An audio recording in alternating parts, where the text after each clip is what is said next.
Zombie apocalypse.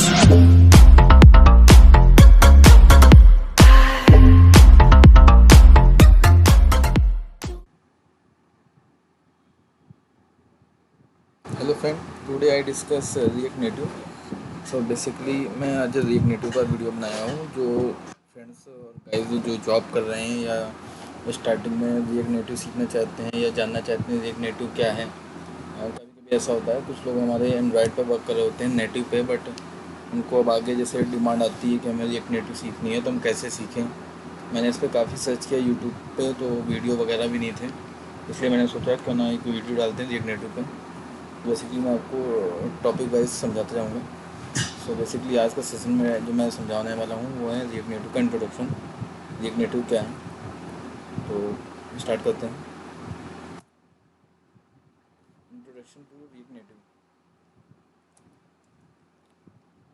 Basically जब हम कोई प्रोग्रामिंग लैंग्वेज सीखने जाते हैं, सबसे पहले हम उसके बेसिक कॉन्सेप्ट सीखते हैं।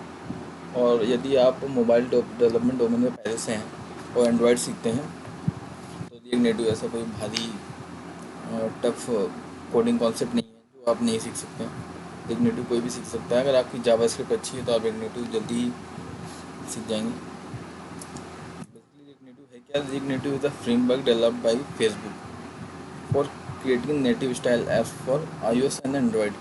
इस पर क्या करते हैं हम कि हम जिस तरह नेटिव पे सिर्फ एंड्रॉयड का एप्लीकेशन बना सकते हैं, बट रिएक्ट नेटिव फ्रेमवर्क के थ्रू हम एंड्रॉयड एंड iOS दोनों के एप्लीकेशन बना सकते हैं। हम एक कोड डेवलप करते हैं जो कि एंड्रॉयड और iOS दोनों के लिए रन करता है।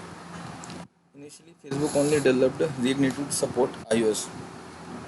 However, with its recent support of the Android operating system, the library can now render mobile UIs for both platforms. So basically ये React Native के लिए बोला गया है। जो Facebook है वो केवल iOS पे डेवलप करता है React Native को। और नेक्स्ट देखते हैं हम React Native क्यों सीखना चाहते हैं या हमें React Native की नीड क्यों पड़ी। तो basically whenever there is an update of for app written in Swift, Objective-C or Java, the whole app need to be recompiled and a new version has to distributed to the app store again. इसमें क्या है कि हमें जैसे native सीखते थे तो हमको जावा की ज़रूरत पड़ती थी, कॉटलिन लैंग्वेज की ज़रूरत पड़ती थी, बट इसके लिए हमें क्या है, सिर्फ बेसिकली स्विफ्ट ऑब्जेक्टिव-सी की ज़रूरत पड़ती थी, बट रिएक्ट नेटिव में ऐसा नहीं है। इसमें to avoid this hassle React Native apps work in different way. App is able to locate specific JavaScript code. Basically React Native, जैसे मैंने कि आपको बताया, रिएक्ट नेटिव जावास्क्रिप्ट कोड पे रन करती है। तो अगर आपको जावास्क्रिप्ट आती है तो रिएक्ट नेटिव आपके लिए ईजी है, which is later downloaded and compiled when the app is launched on actual OS। And ये हमारा रियल डिवाइस, लाइव डिवाइस पे वर्क करता है। जिस तरह हम इंस्टॉल कंपाइल करते जाएंगे तो ये हमारा लाइव एप्लीकेशन पे फ़ोन पे शो करता रहेगा। अब आते हैं, रिएक्ट नेटिव में दो टाइप के मेथड होते हैं। दो टाइप से हम उसको डिस्ट्रीब्यूट करते हैं, कंपाइल करते हैं एप्लीकेशन। एक एक्सप्लोर CLI और एक होता है रिएक्ट नेटिव CLI। ये देखिए दोनों में क्या डिफरेंस है वो मैं बताता हूँ। एक्सप्लोर CLI में यदि आप फर्स्ट टाइम मोबाइल डेवलपमेंट में जा रहे हैं, आपको कोई नॉलेज नहीं है, तो ईजिएस्ट वे है कि आप एक्सप्लोर CLI से स्टार्ट करें। Explore is a set of tool build around react native and while it has many features, the most relevant feature for us right now that it can get you writing a React Native app within minutes. You will only need a recent version of Node.js and a phone or emulator. इसमें बताया गया है कि आप सिर्फ आपको recent version या latest version का जो Node.js है वो आपके सिस्टम पे इंस्टॉल होना चाहिए, और एक आपके पास फिजिकल फ़ोन या एमुलेटर इंस्टॉल होना चाहिए फ़ोन सिस्टम पे, जिसके थ्रू आप सीख सकते हैं। अगेन रिएक्ट नेटिव CLI क्या है? इसमें यदि आप पहले से ही मोबाइल डेवलपमेंट से फेमिलियर हैं तो आपको एक्सप्लोर CLI सीखने की ज़रूरत नहीं है। आप डायरेक्ट CLI से स्टार्ट कर सकते हैं। आपको सिर्फ जावास्क्रिप्ट आनी चाहिए। इट रिक्वायर्स खाली एक्सपोर्ट मैक के लिए यूज़ करते हैं हम प्लेटफॉर्म के लिए, और एंड्रॉयड स्टूडियो विंडोज़ या ubuntu लिनक्स वगैरह के लिए। यदि आप if you already have one this tool installed on your system, you should able to get up and running within a few minutes. If they are not installed, you should expect to spend about an hour installing and configuring them. अगर आपके में install नहीं है तो ये थोड़ा time ले सकता है, 1 से 1.5 घंटे का भी टाइम ले सकता है इंस्टॉलिंग में। एंड अगेन हम आपको इसके इंडिविजुअल के बारे में बताएंगे कि इसमें सिलाई इसके एडवांटेज क्या है, डिसएडवांटेज क्या है। तो first of all Expo CLI advantage है इसके, ये setting up a project is easy and can be done in minutes, simply minutes में प्रोजेक्ट सेटअप हो जाता है। ऐप को शेयर करना इजी वे में हो जाता है, QR कोड के थ्रू हम शेयर कर देते हैं।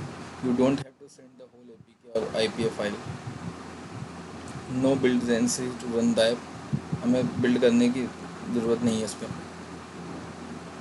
Integrate some basic library in standing project, उस नोटिफिकेशन एसेट मैनेजर। जो फ्रेंड्स पहले से ही मोबाइल डेवलपमेंट में है या जिन्होंने फायरबेस या मैसेजिंग वगैरह के एप्लीकेशन बनाए या उस नोटिफिकेशन यूज किया, वो उसको अच्छे समझ सकते हैं। You can eject it to ExpoKit and integrate native code.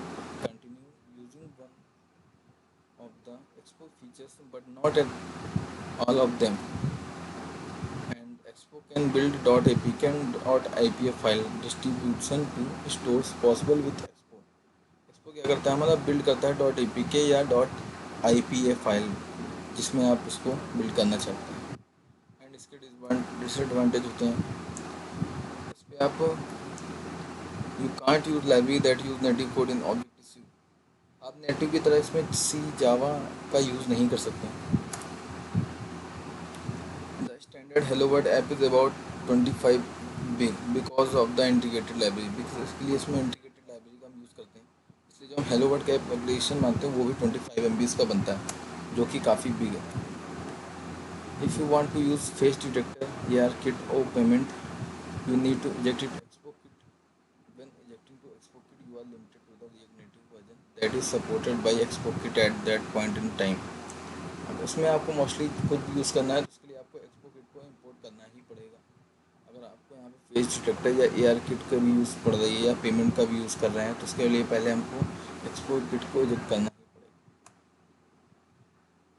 Debugging in ExpoKit with native modules is a lot more complicated since it mixes two language and different libraries. No official Expo support anywhere.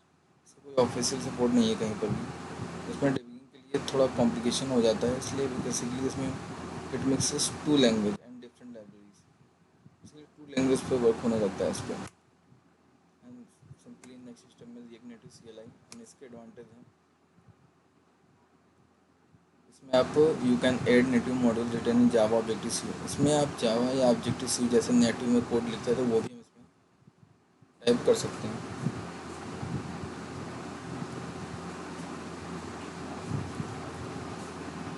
You will be having control over the build, आप build को भी control कर सकते हैं।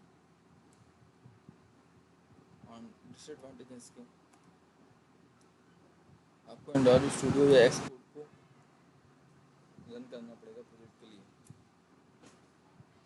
You can't develop for iOS without having a Mac, अगर आपको Mac application के लिए कोई एप्लीकेशन बना रहे हैं आईफोन के रिलेटेड, तो उसके लिए आपको मैक को इससे कनेक्ट करना ही पड़ेगा, it is a mandatory.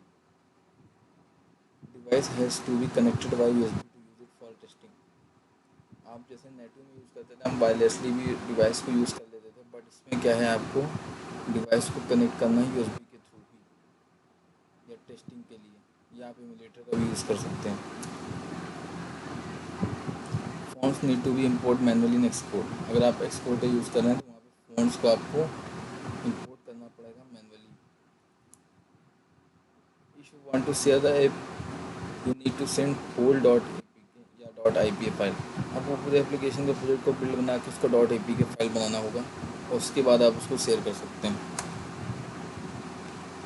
Does not provide JS API out of the box, इसलिए कोई API प्रोवाइड नहीं करता है, जिस तरीके जैसे पुश नोटिफिकेशन एसेट मैनेजर, अगर आपको इन सब सर्विसेज को लगाना है अपने एप्लीकेशन में तो उसके लिए आपको एसेट मैनेजर के थ्रू इंपोर्ट करना पड़ेगा, मैन्युअली इंस्टॉल करना पड़ेगा, NPM को लिंक करना पड़ेगा। For example setting up a working project properly including device configuration is rather complicated and can take time. And then thank you for the watching. Basically next video में हम आपको बताएंगे कैसे इसका इंस्टॉलेशन होगा, कैसे हम इन्वायरमेंट सेट करते हैं उबंटू के लिए या विंडोज़ के लिए, आप उसमें सिंपली सीख पाएंगे। और फिर मैं आपको आगे बताऊंगा कि कैसे इसमें प्रोजेक्ट को हम क्रिएट करते हैं या कैसे रन करते हैं, कैसे छोटा सा प्रोजेक्ट उठाऊँगा जिसको मैं करता जाऊँगा और आपको अंडरस्टैंडिंग कराता जाऊँगा। ओके, तो अगर आपको मेरा वीडियो अच्छा लगा तो आप इसको लाइक करें और सब्सक्राइब करें। Thank you for the watching. Thank you guys.